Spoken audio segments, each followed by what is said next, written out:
All right, so today we're continuing on with our last unit that involves heavily with triangles. Specifically, this one is regarding right triangles. In fact, this whole unit is regarding right triangles as well. So just as a reminder, right triangles are triangles that have one angle that is exactly 90 degrees. The first thing we're going to look at today, before we get into some of the newer stuff, is we're going to reintroduce the Pythagorean theorem, which you may have come across in Algebra 2, hopefully, maybe not. Regardless, without knowing it, you've used it actually before. It's just been disguised as different formulas. For example, we actually saw a byproduct of the Pythagorean theorem when we use the distance formula. The distance formula uses right triangles and calculating these side lengths in order to find the distance between 2 points. So we're going to go over this a little bit. This is, again, a nice little intro into this unit, but then the next page, we're going to start the meat of our topic today, what the assignment is primarily covering. So first off, the Pythagorean theorem, like I said, is specific to right triangles, as is everything else we're covering today. It is used to find the missing side of a right triangle. Now, in right triangles, because they are so special, the sides each have their own unique name or a different way to refer to them. So in this case, referring to that diagram there, sides A and B are what are known as the legs. And side C is called the hypotenuse. Now that term shouldn't be too terribly new to us because we had a hypotenuse leg theorem for determining congruence. So just a quick show here. Notice that the hypotenuse, in this case C, is the side that is directly across from the 90-degree angle. Also, though it doesn't say it here, the hypotenuse is always going to be the longest of all three sides because it is opposite the largest angle in that triangle. Because in a right triangle, the other two angles, that's not the right angle, are always going to be acute, which means they're always going to be less than the 90, which means their sides that are opposite are always going to be shorter than the hypotenuse. Now, for any right triangle that you come across, using this diagram to kind of set up a formula, you can say that, oops, wrong tool, a squared plus b squared equals c squared. In other words, assuming that the sides are called something different, basically one leg measurement squared plus the second leg's measurement squared equals the hypotenuse squared, if you wanted to put a verbal description to it. But for our diagram, we're just going to use A, B, and C. So the purpose, again, as it mentioned there, of using the Pythagorean theorem is if you have a side that is missing in a particular right triangle. Now, there's lots of real-world applications where this may be the case. Those will actually come in a later lesson, so I won't spoil too much of the surprise there. But we're going to use the Pythagorean theorem to find our missing value of x, which, depending on where it's located, it may be the hypotenuse, it may be one of the legs. Where it ends up dropping does affect slightly how we solve it, but the process still is going to feel fairly familiar. So notice, first off, where's the x? Is the x a leg or the hypotenuse? It is the hypotenuse. It is the side opposite the right angle. So we do know the two side lengths for the legs. So I'm going to take one of the legs, say the 8, and square it.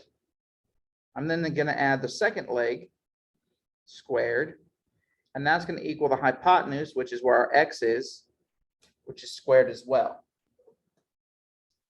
Now, goal is still the same. We're still trying to solve for x, It's almost by itself.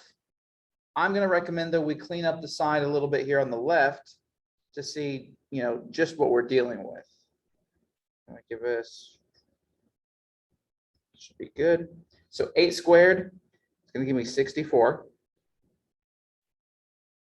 13 squared is going to give me 169. And that equals x squared.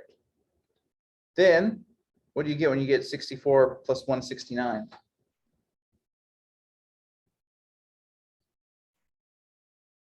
So 233. So 233 equals x squared. Now, that doesn't quite tell us what x is yet. So what we can do to actually calculate x is we need to undo the fact that it's being squared. What is the opposite of squaring something? Sorry? Unsquare. Yeah, well, technically, yes, but it has a special name, which is called a square root. So what we're going to do is we're going to take the square root of both of these sides. On the right, what that basically accomplishes is that the x is now by itself. On the left, we have to trust our calculator a little bit here. We need to know, rounded to the nearest tenth, what the square root of 233 is.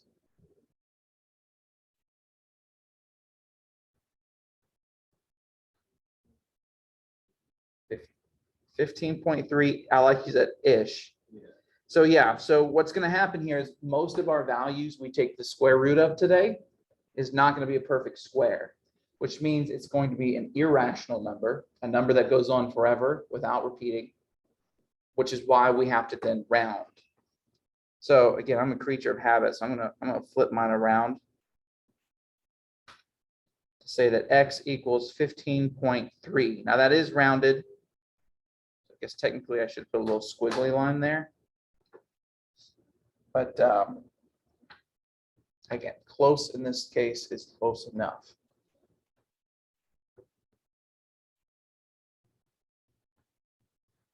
I don't know if I was pushing the wrong way on my calculator. I was getting something different.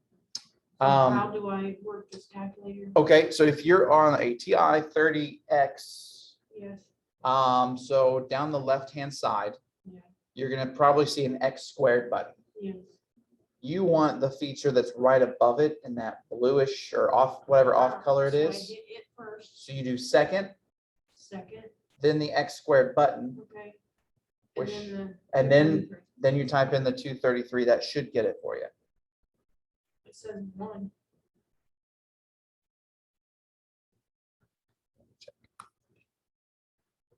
I hit equals after that. We want this one. So second. Yep, so what you're gonna see, they're very close to the same on the calculator. The option right above it, the little upwards pointing arrow, is called a caret. That's how you input exponents. The second feature of that one allows you to take different roots. So we're primarily focused on square roots today, Okay. but that allows you to do like third roots, fourth roots, fifth roots, which I believe is something you would have seen in Algebra 2. That's where that feature is in the calculator. We won't need that today though. But yeah, so making sure you know where the button is, because every calculator is going to be different, whether it's an app on a phone or an actual physical calculator. Being familiar with your tool is important. So I'm glad we figured that one out. I'm going to skip number 2. I'm not going to work it out. I will give you the answer I've gotten, or I have, I should say. But it's very similar setup as to the other one. For this one, I got x equals 34.8. Now, if you want to try this one out again on your own to see if you can work this one out, knowing what the answer should be. If you're watching the video, you can pause it, work it out, check it. If you're doing it now, at least you have the answer there if you want to see if you can do it. I want to skip down to number 3, however, because I want you to notice something about the x. Where is it now located? It's on one of the legs. So it's not the hypotenuse this time, but we can still use the Pythagorean theorem here because it is still a right triangle. And we know the other two sides. So what it's going to do though is I'm going to take one of the legs squared, which I have a measurement for it. Then I'm going to take the other leg, which even though I don't know it, I can still put x so long as I square it. And that's going to equal the hypotenuse, which is 9, which is also squared. Now, going through this process, I'm going to square what I can and then see what I'm left with. 7 squared is going to give me 49. Can't square x squared because I don't know what x is. And then that equals 9 squared, which is 81. Now, our goal is to still solve for x. So we still want to try to get that by itself. What's that going to require me to move first? 49. At 49. Don't take the square root too prematurely. Got to get that x squared alone before you can take the square root. So we do need to subtract that 49 first from both sides. I want to say it's like 32. X squared equals 32. And now that the x squared is by itself, the only thing to do now is to stop it from being squared. And that's going to be by doing the opposite, which is taking the square root of both of those sides. So the square root of x squared just leaves me with x. And what is our approximate value for the square root of 32? 5.7. 5.7, rounding to the nearest tenth there. Because that decimal, 32 is not a perfect square. That decimal is going to go on forever. That's why we're left rounding it.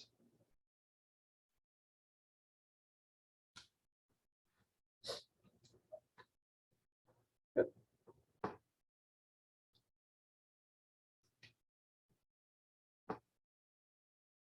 Number 4, similar setup. X is sitting on one of our legs again. So for the sake of just saving us a little bit of time, I'm going to give you the answer if you want to try that one again on your own. What I got for x on this one, x equals 23.8. I know that the measurements there on that triangle already are decimals, but they're numbers too. You can square them, you can add them, you can subtract them. They're a little bit more annoying to enter in and write out every time, but they can still follow the same rules as any other whole number.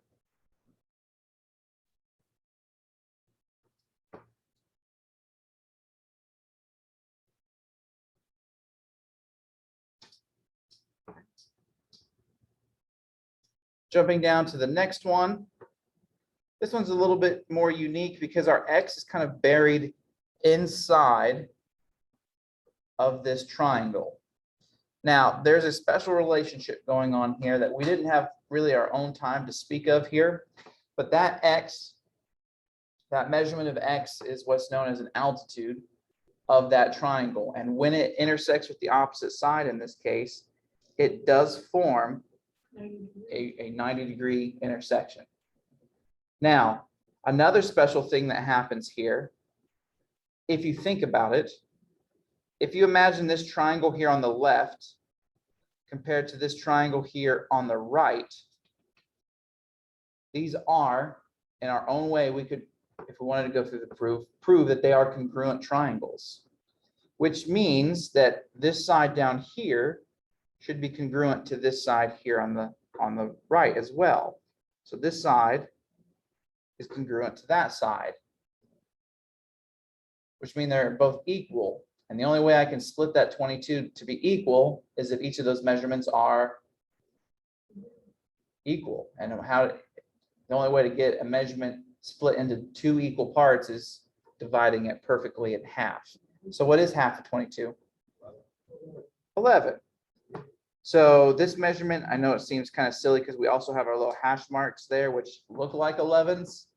But our leg there at the bottom, I'm focusing just on the left right-hand triangle. That was a weird thing to say. The right-hand triangle that's on the left-hand side. We have its leg 11.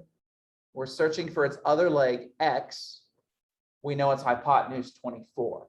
So I know it's part of a larger triangle, but we are really just focusing and looking for right triangles to allow us to use the Pythagorean theorem.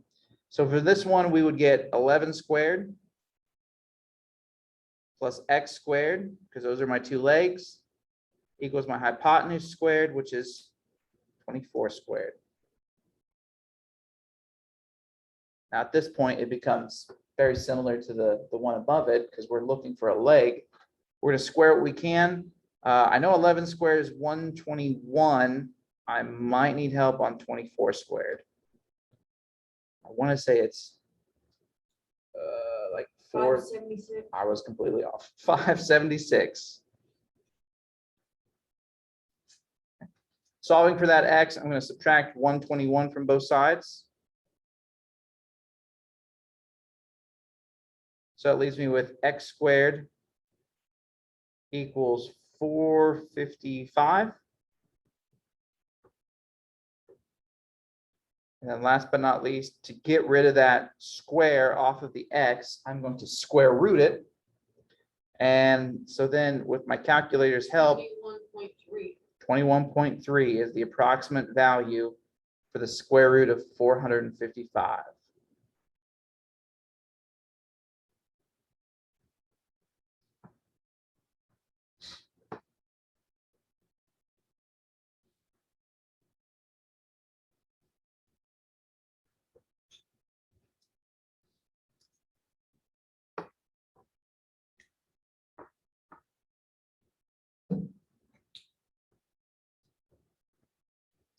Moving on to number 6. This one's kind of sneaky because it doesn't initially look like a triangle until I imagine cutting this shape into, oh, that's not the tool I wanted.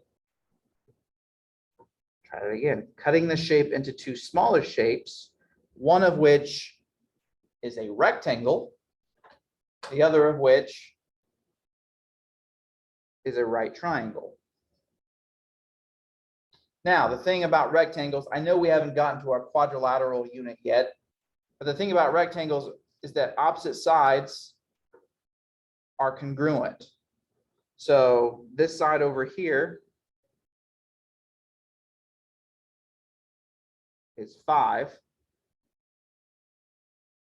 And this side right here is x. Now, the only thing I'm missing is the rest of that top side for just the triangle portion. I know the entire thing was 18. I know 5 of that's been used up for my rectangle that I've sketched in here. What's left for my triangle? Which part is 18 minus 5? 18 minus 5, yep.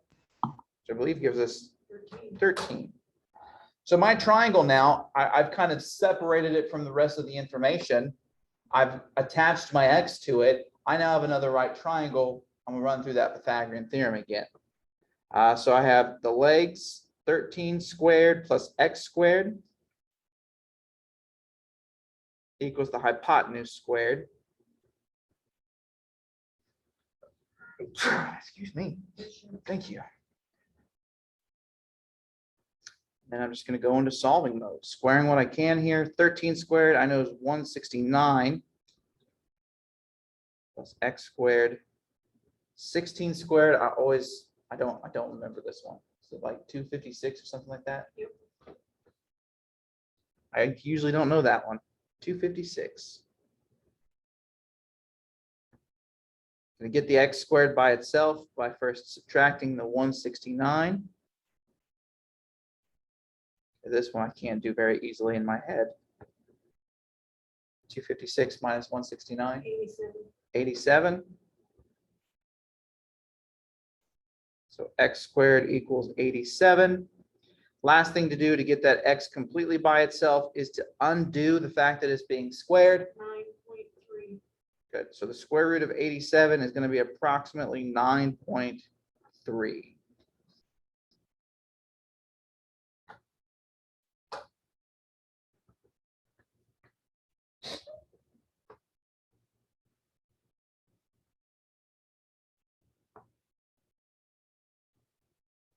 Good.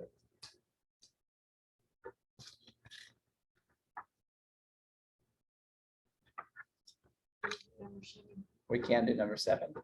So number 7, again, is a little bit deceiving, but what's happening here is we have a really big triangle. We'll start with that.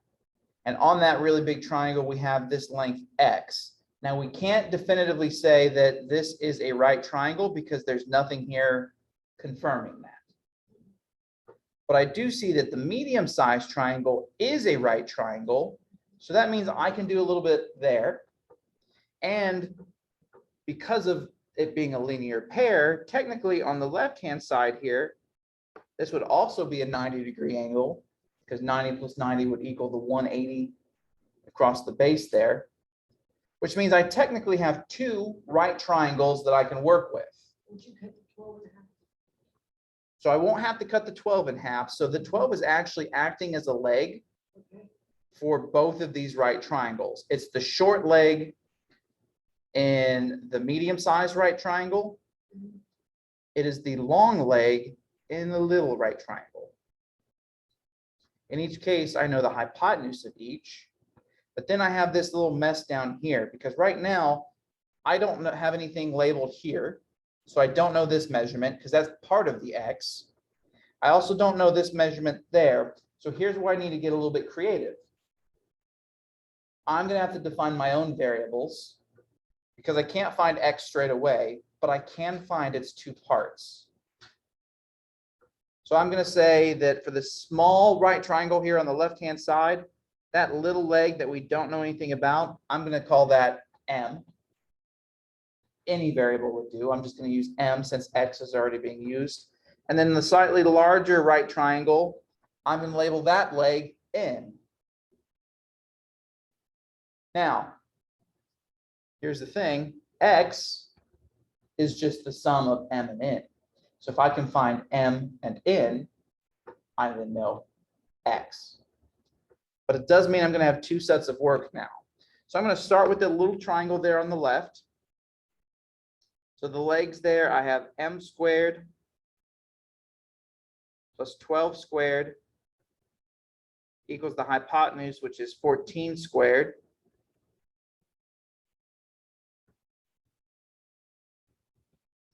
Going through m squared, 12 squared gives me 144. 14 squared, I believe, is 196. Yep. And then I'm going to solve for that m squared. So subtract 144 from both sides. Get m squared equals 52. Mhm. And then to figure out what m is, I'm going to undo the fact that it's being squared by taking the square root of it. 7.2. 7.2. Now, I'm not going to fully box this one in. I'm going to do a little dashed box because that's only part of the way there. I now know part of what makes up x. I still need to figure out the value for n, which then I can add with the value for m. Again, in case you missed it, m and n, I chose those letters just because. It could have been any letters. I just needed some sort of variables there to be able to set up the Pythagorean theorem. Second one here, so the legs squared added together, I'm going to have 12 squared plus n squared equals the hypotenuse of this medium triangle, so 29 squared.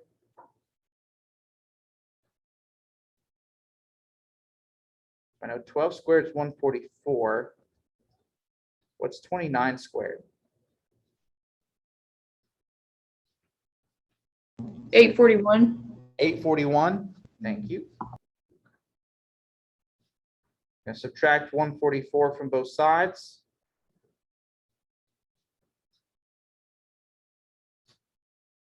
Gives me n squared equals, what is it, 797? I got 697. 697. Oh, I forgot to take an extra 100 away. My bad. That's why I have you guys to check me. And then finally, to get n completely by itself, I'm going to take the square root of both of those sides. I get n equals approximately 26.4. 26.4.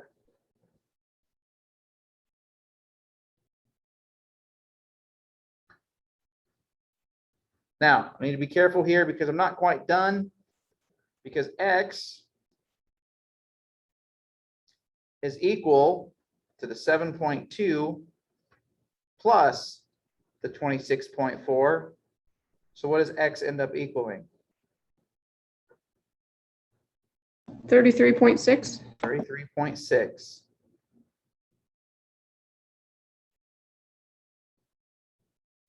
So sometimes, depending on what the diagram looks like, you're going to have to get a little bit creative to find right triangles that you can work with. You got to find right triangles that you can do something with. Don't assume things are right triangles. If you clearly can't see that it's labeled as a right triangle, or can't somehow definitively prove that it's a right triangle, like I did here, I said we have a linear pair right there, has to equal 180. If you can't definitively explain why it's a right triangle, don't assume that it is. Now, sometimes the Pythagorean theorem will get you right to your answer. Sometimes you have to use it a couple times. We adapt. Any questions on the Pythagorean theorem?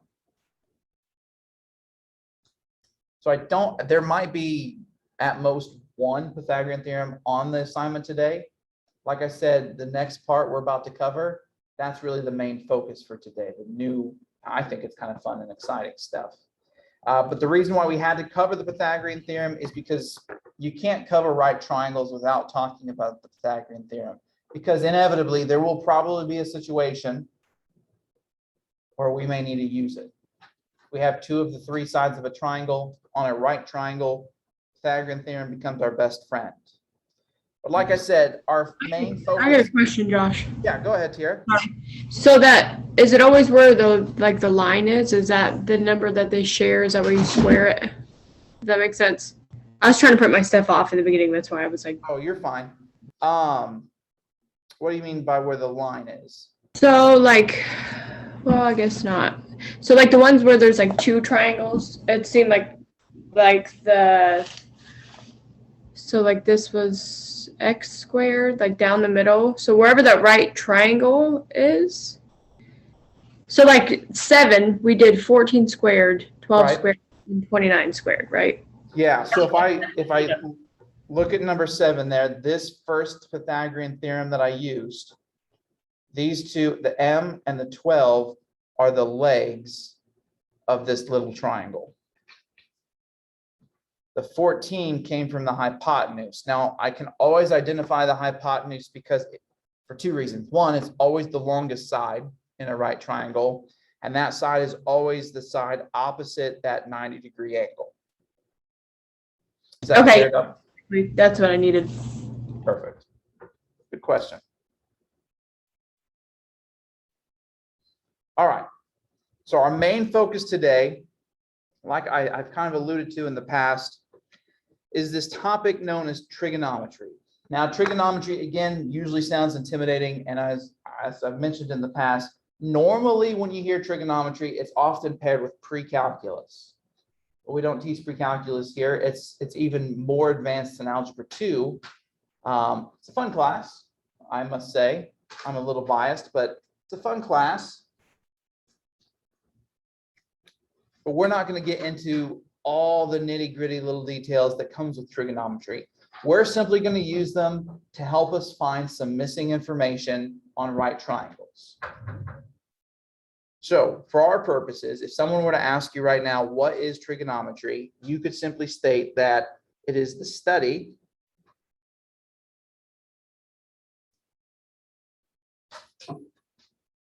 of triangle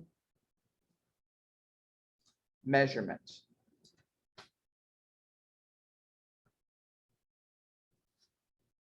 Now, if you think about it, this is our 3rd unit now covering triangles. We had an introductory period where we, looked at different parts of triangles, described them as obtuse, acute, right, equilateral, equiangular, things like that.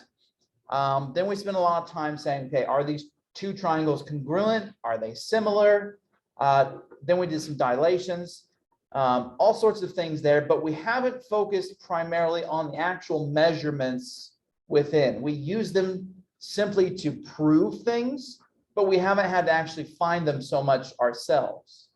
I would say the only time we had to find measures in a triangle was when we were looking for the third angle. And then we just used the fact that all three angles always add up to 180. Haven't really talked about the measures in terms of the sides that much. So what we have are three trigonometric ratios: sine, cosine, and tangent. Now, if you're looking on your calculator, it does not have the entire word. It'll have what looks like sin, cos, and tan, normally in a row or side by side or somewhere very close to each other.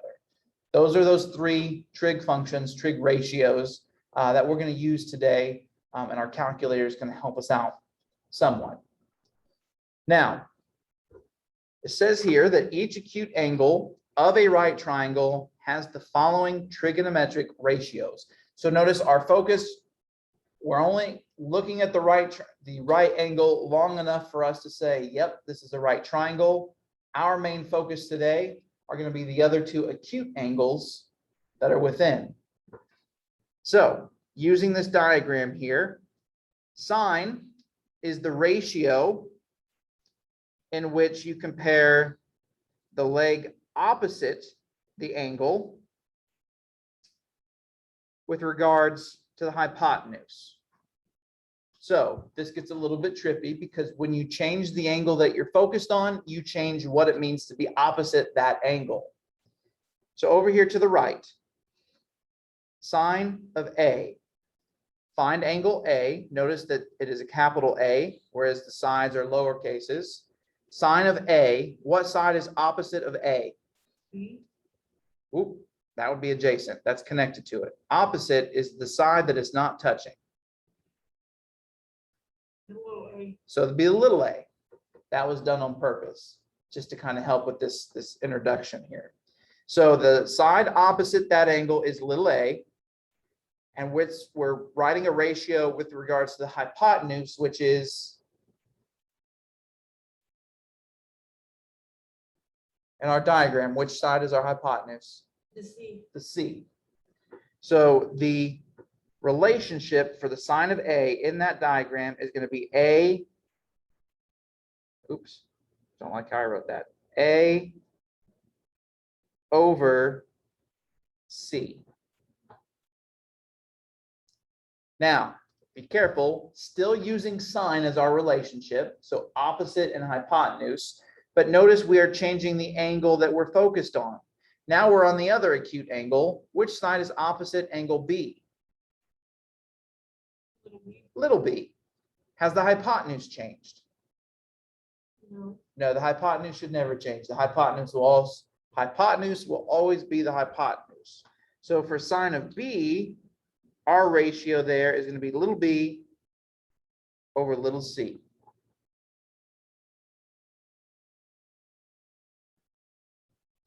Again, most of us may be thinking, what the heck is he talking about? This is just getting our feet wet. We haven't actually used it to calculate anything yet. All we're doing is trying to train our eyes to look at special relationships or pairings based off of which trigonometric ratio we're considering. So the second one is cosine. So this one has to do with the leg that is adjacent to the angle and the hypotenuse.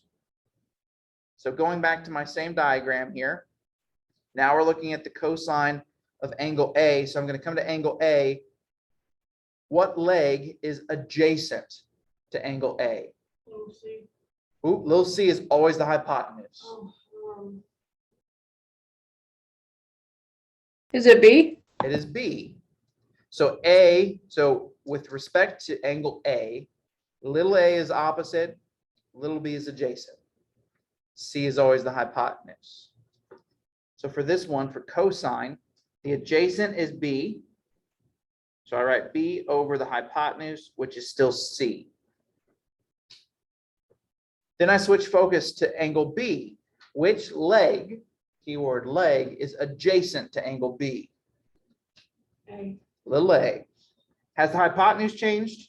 no, No, it should never change. So cosine of angle B in that diagram is going to be A over C.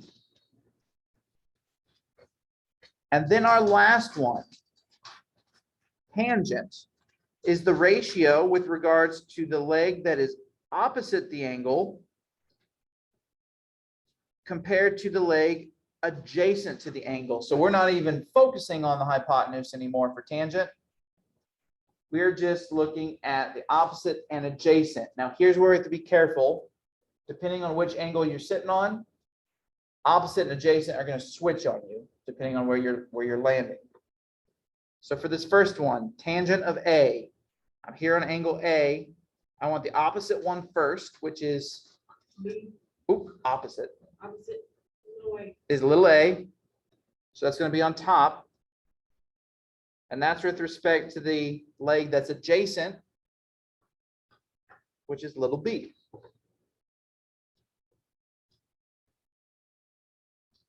Switch angles. Now I'm sitting here on angle B. I want opposite over adjacent. What is the opposite leg?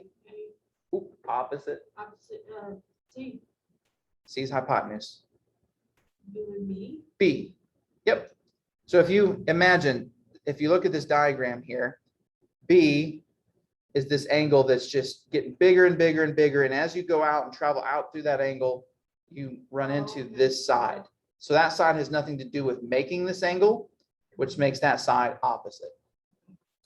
So in this case, the opposite side of B, opposite leg of B is B. And the adjacent leg to B, adjacent would be little a. no way. So opposite does not touch that angle. Adjacent is part of that angle. We're going to practice this a lot today and even more tomorrow. So you're going to hear me use the terms opposite and adjacent a lot. Now, there is a quippy way that some people use in order to remember each relationship. And that is SOHCAHTOA. SOHCAHTOA.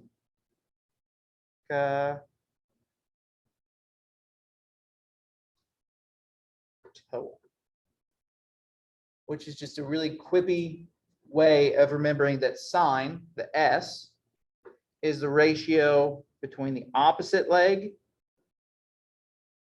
and the hypotenuse. Cosine is the ratio between the adjacent leg and the hypotenuse. And tangent is the ratio of the opposite leg and the adjacent leg.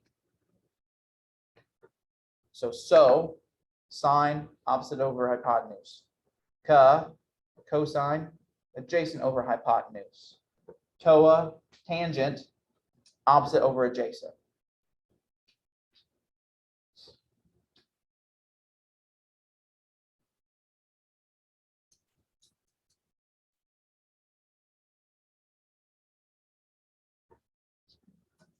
Now, if you're like, I'm never going to remember that. Well, good news. So far, your tests have all been open note, so you'll have access to this. All right. So what we're going to do for these next few practice problems here is we're going to write the trigonometric ratios as fractions. And if we need to, we're going to make sure that they're simplified as well. So starting with, let's see here, how can I squeeze this in? Starting with number 1, notice we do have a right triangle. And we have all 3 sides. So we're going to start with sine. Sine of A. Remember, sine is opposite over hypotenuse. So with respect to angle A, which leg is opposite? 5. And which one's the hypotenuse? 13. So the sine of A is 5 over 13. Sine of C, I'm jumping to a different angle, so which leg is now opposite of C? 12, 12, and the hypotenuse? 13. Still 13. Good. Cosine is adjacent leg over hypotenuse. So again, jumping back to angle A, which leg is adjacent? 12? 12 over the hypotenuse, which has it changed at all yet? No, No, and it shouldn't. Hypotenuse will always stay the hypotenuse. Jumping back to angle C, which leg is adjacent there? 12. Ooh, adjacent, Adjacent, 5. 5. But the hypotenuse can be our comfort zone. Hypotenuse is always the hypotenuse. Then we get down to tangent. This one's the one that's a little sneaky because both of these are going to change a little bit. We take the ratio of the opposite leg over the adjacent leg. So I'm back to angle A. Which leg is opposite? 5, 5. Which leg is adjacent? 12, 12. So 5 over 12 for tangent of A. Tangent of C. Which leg is opposite C? 12, 12. And which leg is adjacent? 5. 5. Done. Now, again, it's still not the most interesting thing because we haven't actually used it to calculate anything, but we're still just trying to get our eyes adjusted to bouncing between two angles and seeing how opposite and adjacent change as we shift from one angle to the other. Hypotenuse, though, hopefully we get really good at. Hypotenuse is always hypotenuse.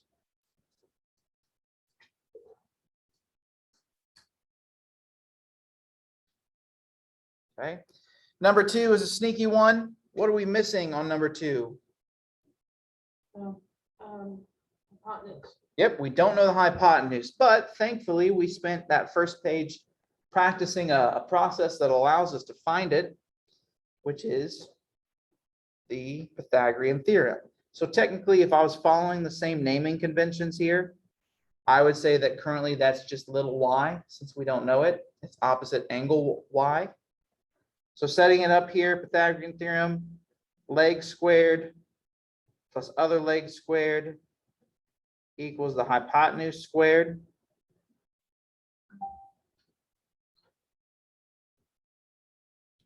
Nine squared is 81.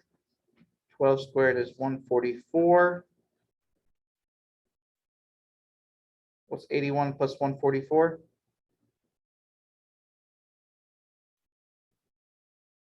I believe it's 225. Yep.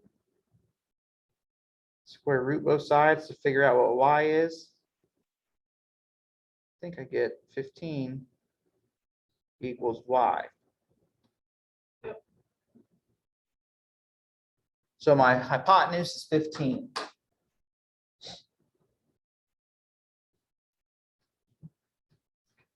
Now with that information, I can start to set up my ratios.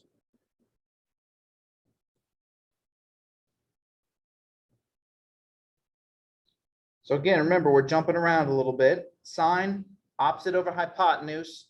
Sine of W, which leg is opposite angle W? 12, 12 over 15. over 15, which I do believe simplifies. If I take a 3 out of both of those, simplifies to 4/5. Sine of X, what's opposite X? 9, 9 over the hypotenuse, which is 15. still 15. This one also simplifies 3/5.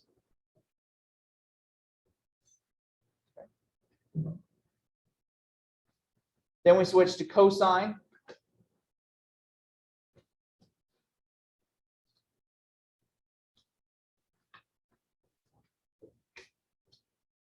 So cosine is adjacent leg now over hypotenuse. Back to W, which leg is adjacent? 9. over the hypotenuse, which is staying true to us, is 15. 9 over 15, we already said simplifies to 3 over 5. Cosine of x, which leg is adjacent to x? 12. Still over hypotenuse, 12 over 15 simplifies to 4 over 5.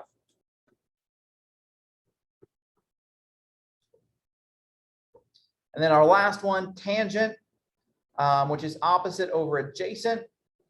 Starting with W, which one's opposite there? 12 over the adjacent, which is, careful, I think you're looking at the wrong diagram. Oh, yeah, 12 over 9, which simplifies to 4 over 3. Yep. And then tangent of x, opposite this time is 9 over the adjacent leg, which is 12, which simplifies to 3 over 4.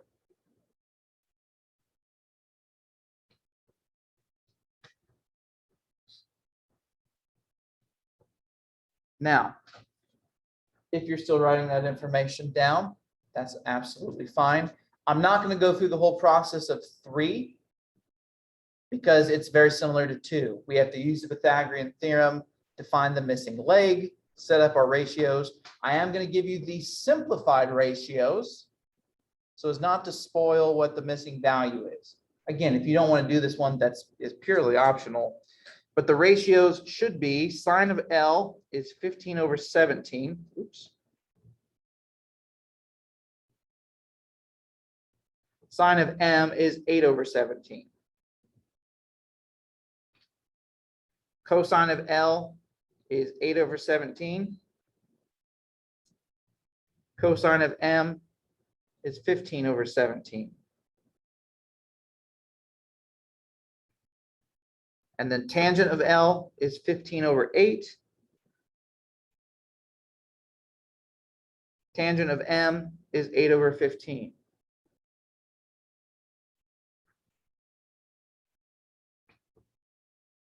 Again, if you want to work through that one, you're more than welcome to, but it's very similar to number 2. I want to get into where we actually get to use our calculator and these strange trigonometric, ratios and functions and see what it allows me to actually find.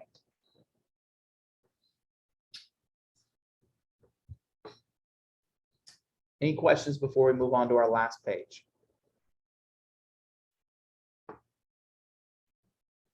I'm going to jump down here. First off, I want to draw your attention real quick. If you are using a scientific calculator, make sure, not big enough, make sure your calculator is in degree mode. Now, depending on the brand and model of your calculator, that's going to be visible in 2 different ways. Going back to the TI-30, bottom edge of your screen, it probably has a DEG, hopefully. Yeah. Yep, that means it's in degree form. There's a whole nother unit of measurement called radians. If it's in radians, it's going to give you a really weird answer, and you're going to be like, oh, that doesn't sound right. So you want to make sure it's in degree mode. Otherwise, these calculations won't work out. But we're going to take a look here and see how we can use our trigonometric functions to be able to solve for x, depending on wherever x is located. Now, Hey, Josh, if I'm on a phone, do you probably would know right offhand which one? Because I don't see like degree. I would predict that it's already in degrees. Okay. On this first one, you'll find out very quickly if you follow along, because you will get a different answer than we do. Okay. All right. So number 1, taking a look at the information I have here, I see it's a right triangle. So I might initially think, oh, Pythagorean theorem. Not quite, because although I'm missing the leg that I'm looking for, I know nothing about the other leg, nothing at all. The only things that I do know is I've got this angle, 28 degrees. I have this 19, which in regards to our triangle, what is that? The hypotenuse. I'll say, where am I going to squeeze this? This is my hypotenuse. And then I'm looking for x, which is a leg. But let me ask you this. How is that leg tied to the angle that we know? Well, it's a 90-degree triangle, but what I'm saying, it is opposite. That side is opposite the angle that we have a measurement for. So for right now, I'm going to say, all right, I'm going to say this is an opposite leg.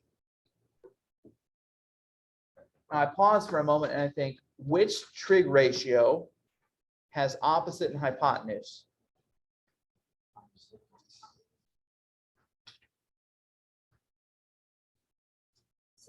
Sin or sine. So sin on your calculator, sine is what is referred to. So in this situation, we should be able to set up a relation here. The sine of that angle should equal the ratio of the opposite over the hypotenuse. So sine, do I have the angle measurement this time? Yes. Sure do. Sine of 28 degrees equals the opposite, which is our x, over the hypotenuse, which is 19.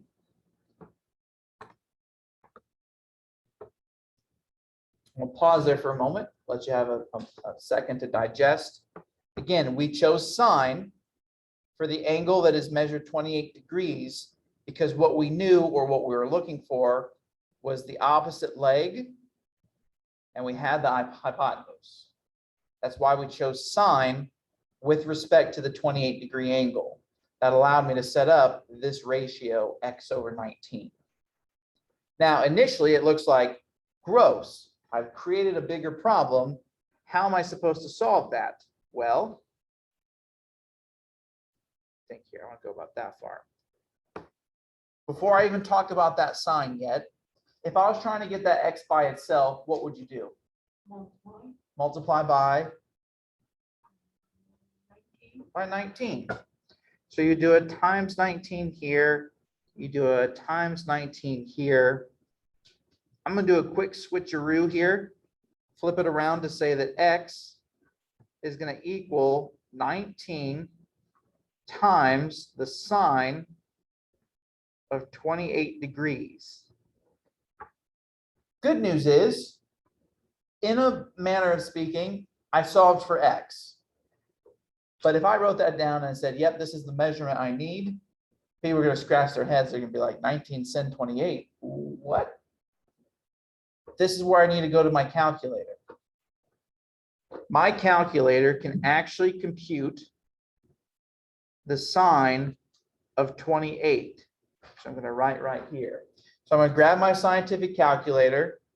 I'm going to, again, play around with it because depending on the model that you're using, it could be a little bit different. I'm going to press the sine button or the sin, and I'm going to put in 28. And it's going to give me a decimal. I'm going to go a few places out. Usually when I'm doing trigonometry, I go 4 decimal places out. Some people tell me I'm extreme. I just tell them I like to be a little bit more precise. So the sine of 28 degrees, check your calculator to make sure you're getting this value as well. I'm getting 0.469, and then I'm going to round that up to a 5 to cut it off at 4 decimal places. Are you getting that value? Yes. Missy, you got it? Tiara, what about you? No. No. Let me. So So on- you put 19 parentheses. Nope, I didn't even put 19 into my calculator. All I need is the sine of 28. You probably did the next step. You also multiplied it by 19, which is what I'm about to do. 8 point, we'll make it 9.0. Yep. So if you multiply that by 19, it does ask me to round my final answer to the nearest tenth. So I would agree that this turns out to be 8.9. Is that what you got, Tiara? 8.9. Yeah, I can't round it. Isn't that too? Oh, because of the 2, yeah, it would stay 9 then.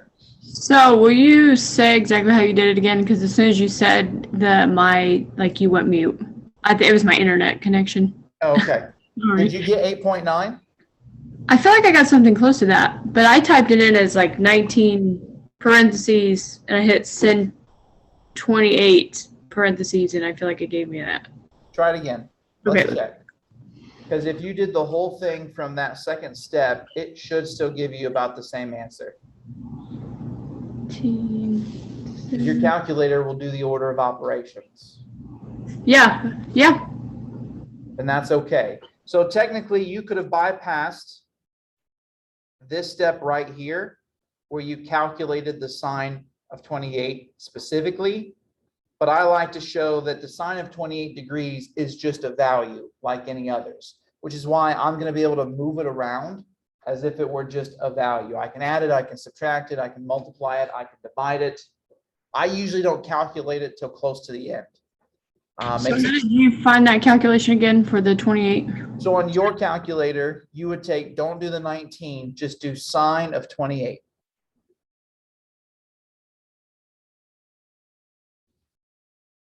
That's where that decimal came from.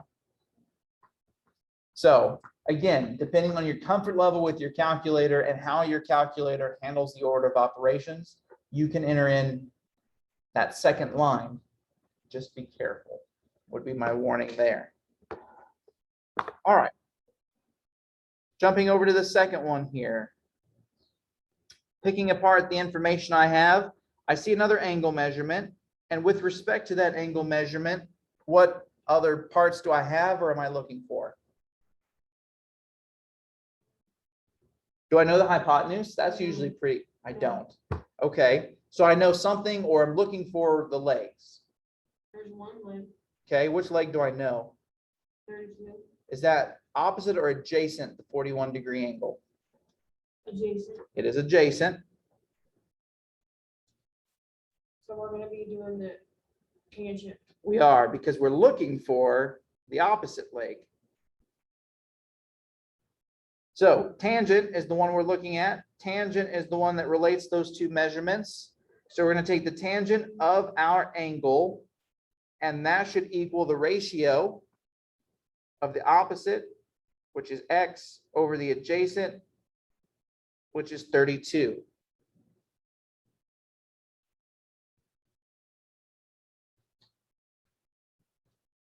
Now, this one's going to feel pretty similar to the other one, except this time we have a tangent in there. How am I going to get that x by itself? Multiply. Multiply both sides by that 32. Now, I like to do a little flipperoo here just to save me a step later. So x is going to equal 32 times the tangent of 41 degrees. Now, again, depending on your comfort level, you could enter that exact thing into your calculator, 32 times the tangent of 41 degrees. Actually, let's try that out real quick. Let's just practice. If you entered that in exactly as you see it, 32. 27.8. 27.8 is correct. Now, just think about what this allows me to accomplish then. If I find that second leg, do I then have enough information, if I needed to find the hypotenuse? If I know the two legs then? Hopefully, because the Pythagorean theorem, you just need to know two of the sides, and we now do. So I could do the 32 squared plus 27.8 squared equals my hypotenuse squared, go through the Pythagorean theorem, and I could find the hypotenuse if I wanted to. Or I could set up an entirely new trig ratio. There's lots of ways. Now, this opens the door to so many possibilities that is almost overwhelming. Okay.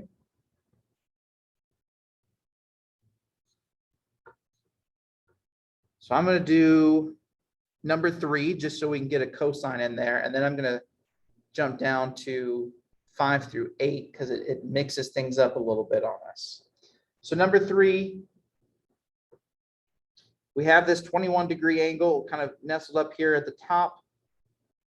What parts of the triangle do I know or have labeled here? Hypotenuse, is that my 26? Yes. Okay. And I'm looking for X. Is that with respect to the angle adjacent or opposite? Opposite. Ooh, careful. Opposite 21 would be, Adjacent. it would be adjacent for this one. So it'd be. Sin? Tangent again. Not quite. No. Tangent uses opposite and adjacent. Cosine uses adjacent and hypotenuse. Again, this is why having the notes just to kind of help Yeah. keep those 3 things on track pays off a lot. So cosine of my angle, cosine of 21 degrees is going to equal the ratio of the adjacent leg, which is X, over the hypotenuse, which is 26. So again, very similar to the other ones here so far. I'm going to multiply both sides by 26. I'll flip it around here and say X equals 26 times the cosine of 21 degrees. Now, if you want to calculate the cosine of 21 degrees separately and then multiply it by 26, that is your option. Or if you feel comfortable with your calculator, you can punch in 26 times cosine of 21. 24.2. Okay, I think, double check. I rounded mine to 0.3. What comes after the 2? Oh, 0.3, you're right. Okay. Just thought I'd check because I could have rounded wrong.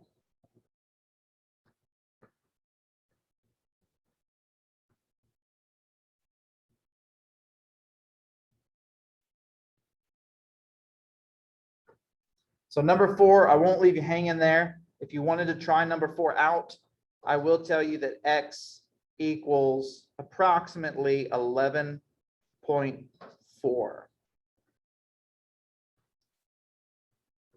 But I'll let you experiment with that one as you see fit. I'm not even going to tell you which trig ratio to use. That would be part of the adventure. I do, however, want to get down to at least 2 of these, if not 3. Because what's going to happen here on number 5 through 8 is the placement is a little off or a little different than what we're used to. The process, the setup is still the same. How to solve it feels a bit odd. So here's what that looks like. First off, focusing on what I have a 33-degree angle in here. That's kind of my focal point. With regards to that angle, what else do we see? One of the legs. Okay, that leg with respect to the 33-degree angle is opposite. And where's my X located? On the hypotenuse. On the hypotenuse.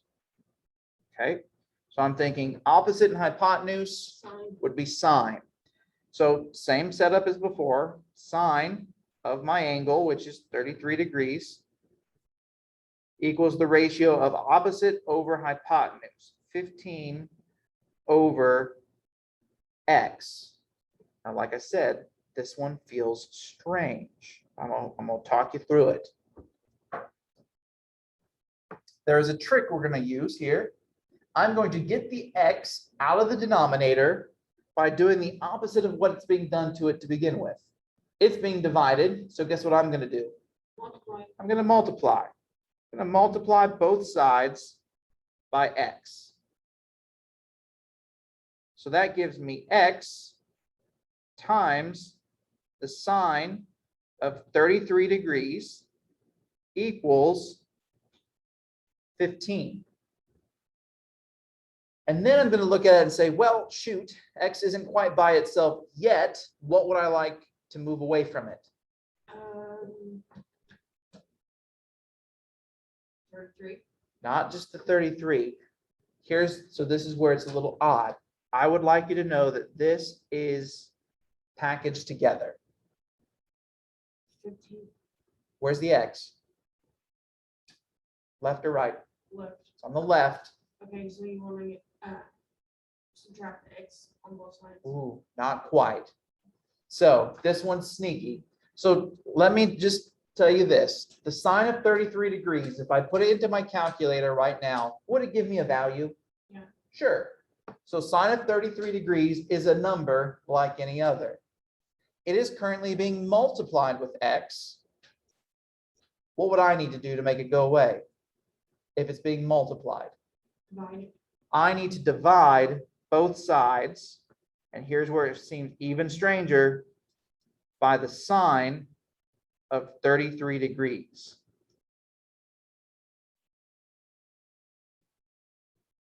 Now on the left, that removes it, which is what we wanted to see. On the right, so I have x by itself. On the right, I'm going to write what we see first, and then we're going to calculate it. I have 15 divided by the sine of 33 degrees. Now, it scares people because it looks like a fraction, but fractions are just division in disguise. And we were taking a number times the sine or cosine or tangent of something before. Why not do a division with it? So in your calculator, do 15 divided by sine 33.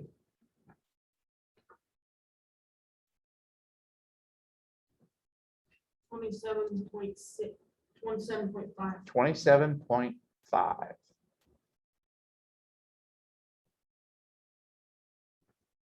So occasionally, it's going to turn into an addition situation. Normally, that's going to happen when your variable is in the bottom of your ratio. You're going to do that little maneuver where you get it over to the other side and then divide by your trig ratio, your trig function, sine, cosine, or tangent, whichever one it was that you used in that situation. I feel like that's the first time I've used like where you bring it over and then take it back. Well, technically, I didn't take anything back per se. So the x went to the left, but then the sine went to the right. So technically, I didn't move the same piece back and then forth again, but I could see what you mean by that. This one does feel a little bit odd, but based off of our knowledge of how we can manipulate equations, this was a valid move. And it set me up to be able to then go to my calculator, input that last line, 15 divided by the sine of 33, and get my approximate answer. Now, I'm going to jump down to number 7, but first I'll give you number 6. It is very similar setup to number 5. I will let you in on a little clue. You will use cosine instead of sine. But if you try this one out, you should get an approximate value of x equals 49.2. Now, if you want to use that as a little mini exercise before the assignment today, that's going to be a great opportunity to see if you're on track, or if you need to take a look at it with me in more detail. I want to take a look at number 7, though. It's also going to be similar, but does use a different trig function. I have a 72-degree angle in here. With respect to that angle, what else am I seeing in terms of sides? Ooh. 25 degrees. Not 25 degrees. 25, though, 25 is a leg. Is it opposite or adjacent, that angle? opposite. Opposite. So 25 is the opposite leg. And I'm looking for x. Is that the hypotenuse? Yes. No, that's one of the ones. That's the other leg, which must mean that one must be adjacent.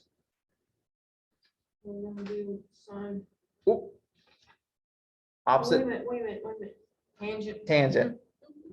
I would make sure at the very least have that SOHCAHTOA, Yeah. because that's where we set those ratios up for us.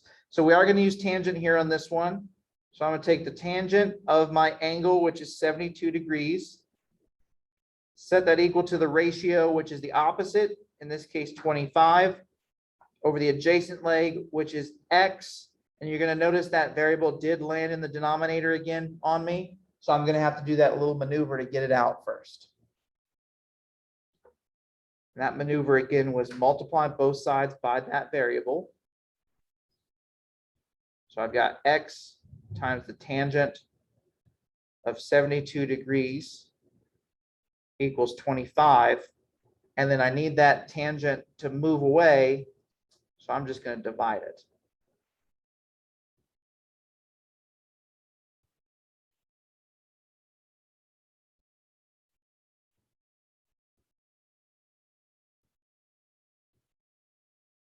So I've got x equals 25 divided by the tangent of 72 degrees. I got 8.12. 8.12, so nearest tenth, we'd say 8.1.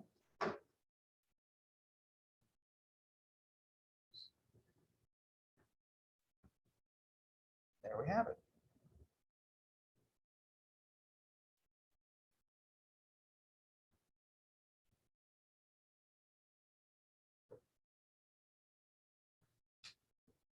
Because of time, we gotta wrap up a few more here real quick. Number 8, if you wanted to try this one out, I will tell you that x should be approximately 4.8. If you wanted to test yourself there as well.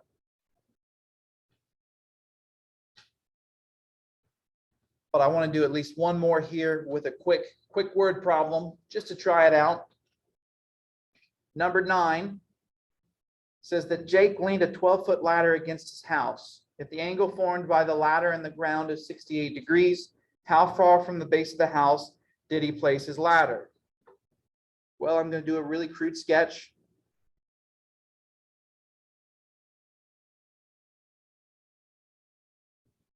Here's his house. Oh, there we go. And then, oh, I'm going to embarrass myself here. Look at that. There's his house. And he's putting a ladder up against his house. Is that correct? So here's his ladder. Now, if that house was built correctly with respect to the ground here, which let me sketch this in. That house was built correctly, that wall and the ground should form what type of angle? 90 degrees. A 90-degree angle. How long is the ladder? 12 feet. And it said that the angle that the ladder formed with the ground, which would be this one down here, is 68 degrees. The question is, how far from the base of the house did he place the ladder? Well, I do believe that is this measurement right here. How far is that ladder away from the base of the house? So that's going to be my x.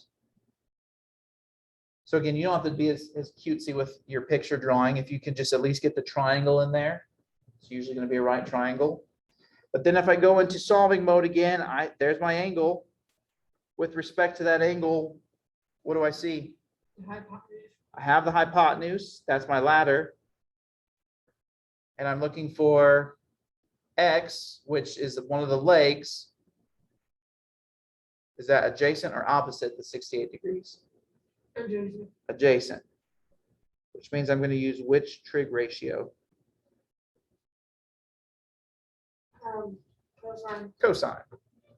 So I'm going to have the cosine of 68 degrees equals the adjacent leg, which is x, over the hypotenuse, which is 12. And then I'm going to solve.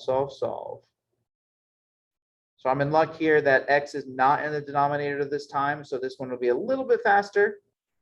I'm going to multiply both sides by 12. I'm going to do a quick flipperoo here to say that x is equal to 12 times the cosine of 68 degrees, at which point we can grab our calculator. We're going to approximate.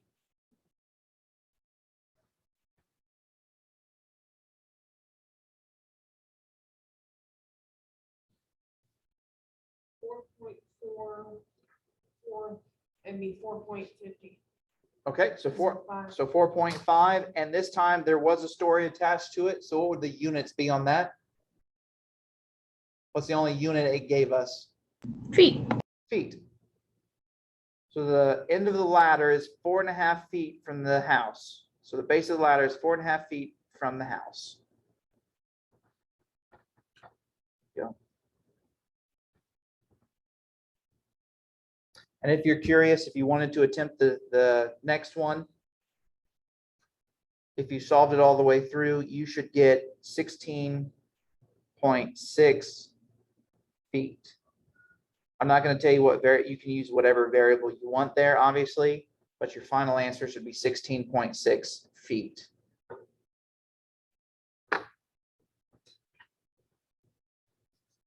So, quick summary here. When you're working with trig ratios, my recommendation, find the angle measurement first.